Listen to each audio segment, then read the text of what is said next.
ഇടുക്കി മൂലമറ്റത്ത് കേടായ പന്നിമാംസമെന്ന് പറഞ്ഞ് വഴിയരികിൽ തള്ളിയത് കുപ്രസിദ്ധ ഗുണ്ടയുടെ മൃതദേഹം.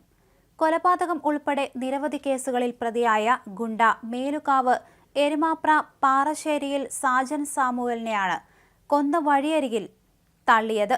ഞായറാഴ്ച രാവിലെ 9:30ഓടെയാണ് മേലുകാവ് സാജൻ സാമുവലിന്റെ മൃതദേഹം മൂലമറ്റം KSEB കോളനിക്ക് സമീപം തേക്കിൻകൂപ്പിലെ കുറ്റിക്കാട്ടിൽ കണ്ടെത്തിയത്.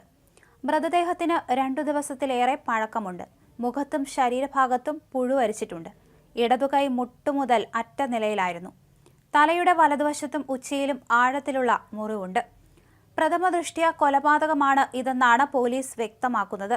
സാജൻ സാമുവലിനെ കാണാനില്ലെന്ന് മേലുകാവ് പോലീസ് സ്റ്റേഷനിൽ മാതാവ് കഴിഞ്ഞ ദിവസം പരാതി നൽകിയിരുന്നു.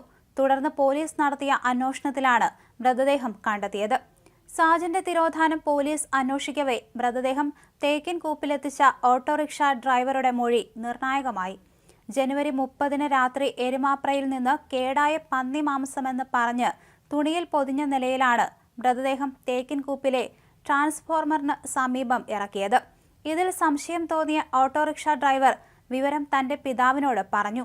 പിതാവ് സംഭവം കാഞ്ഞാർ SI ബൈജു P. ബാബുവിനെ അറിയിക്കുകയും ചെയ്തു.